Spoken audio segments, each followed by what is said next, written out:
My dear parents, good evening, सत श्री अकाल, नमस्ते।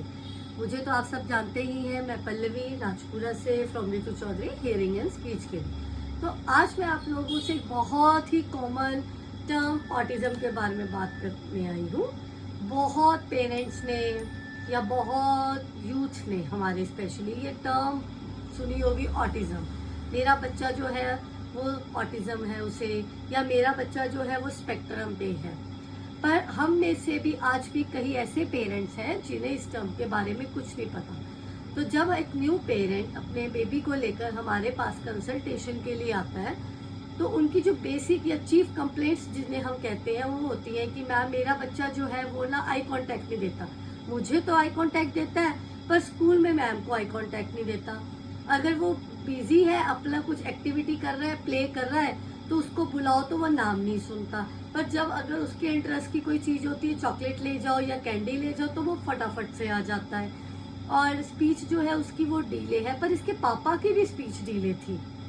तो इस तरीके से बेसिक चीफ कंप्लेंट्स के साथ पेरेंट्स आते हैं। उन्हें ये नहीं पता होता कि ये जो कंप्लेंट्स हैं, ये जो बच्चे हैं, इनमें कुछ ना कुछ इशू है, इसलिए ही ये बच्चे ऐसा कर रहे हैं। तो जब हम पेरेंट्स से एक डिटेल असेसमेंट परफॉर्मर लेते हैं, तो हमें पता लगता है कि ये बच्चा जो है वो स्पेक्ट्रम पे है। तो हम पेरेंट्स को बताते हैं कि आपका बच्चा जो है वो स्पेक्ट्रम पे। अब उन्हें समझ नहीं आता कि ये स्पेक्ट्रम क्या है। फिर वो पूछते हैं कि मैम ये स्पेक्ट्रम क्या है, इसका क्या ट्रीटमेंट प्लान है, आप लोग कैसे इसे ट्रीट करेंगे, आप कोई मेडिसिन देंगे। तो माय डियर पेरेंट्स, जो बच्चे स्पेक्ट्रम पे होते हैं उनकी सबसे पहली बात मैं आपको कुछ बताऊंगी क्वालिटीज़। उनके अंदर ये चीज़ें होती हैं जो आप जिससे आइडेंटिफाई कर सकते हो कि मेरा बच्चा जो है वो स्पेक्ट्रम पे है। स्पेक्ट्रम क्या होता है? ये स्पेक्ट्रम जो होता है ये पूरा टर्म है ऑटिज्म स्पेक्ट्रम डिसऑर्डर, जिसे हम कहते हैं ASD।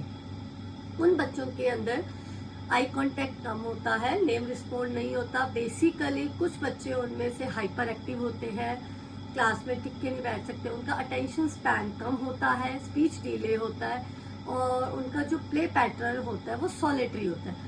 इससे आप आइडेंटिफाई कर सकते हैं कि हमारा बच्चा जो है वो स्पेक्ट्रम पे है या नहीं है।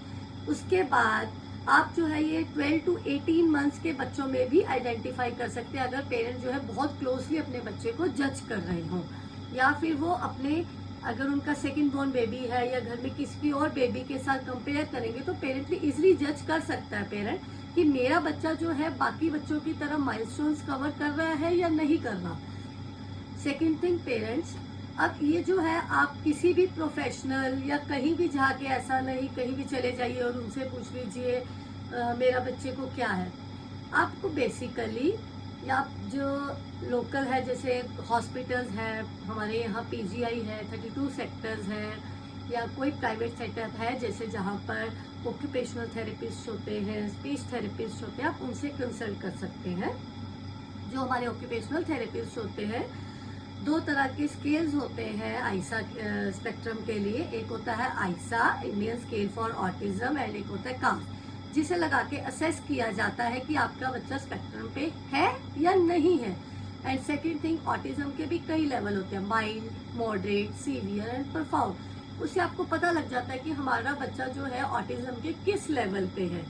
एंड उसके बाद फिर पेरेंट्स का होता है कि ये थेरेपी क्या चीज़ होती है। उन्हें नहीं पता होता कि थेरेपी जो होता है वो क्या होता है। इसका जो ट्रीटमेंट होता है वो सिर्फ एक ऑक्यूपेशनल थेरेपी है और स्पीच थेरेपी है। आप अगर PGI या 32 या एम्स या गंगाराम हॉस्पिटल कहीं भी जाएंगे, तो वो आपको यही बोलेंगे कि इसकी ऑक्यूपेशनल थेरेपी कराओ, स्पीच थेरेपी कराओ, क्योंकि माय डियर पेरेंट्स इसका ट्रीटमेंट प्लान ही यही है। फिर एक ऑक्यूपेशनल थेरेपिस्ट आपके असेसमेंट के अकॉर्डिंग आपके बच्चे के लिए एक प्लान रेडी करता है, जिसपे वो प्लान को फॉलो करता है और धीरे धीरे आपके बच्चे में इम्प्रूवमेंट आती है।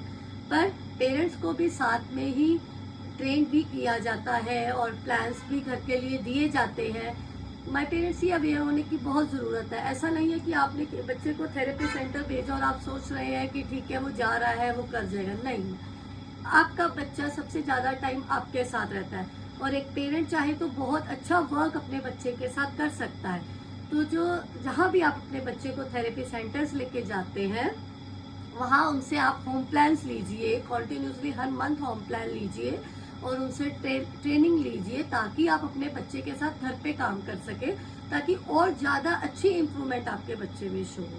तो आज मैंने इसलिए आपको सिर्फ ऑटिज्म टर्म के बारे में बताया कि ऑटिज्म क्या होता है, एक पेरेंट कैसे आइडेंटिफाई कर सकता है उसके बच्चे और स्पेक्ट्रम पे है या नहीं है, उसे कोई प्रोफेशनल हेल्प की ज़रूरत है या नहीं है, और अगर है तो प्रोफेशनल हेल्प उसे कहाँ मिलेगी और क्या ट्रीटमेंट जो होता है आपके बच्चे के लिए होना चाहिए।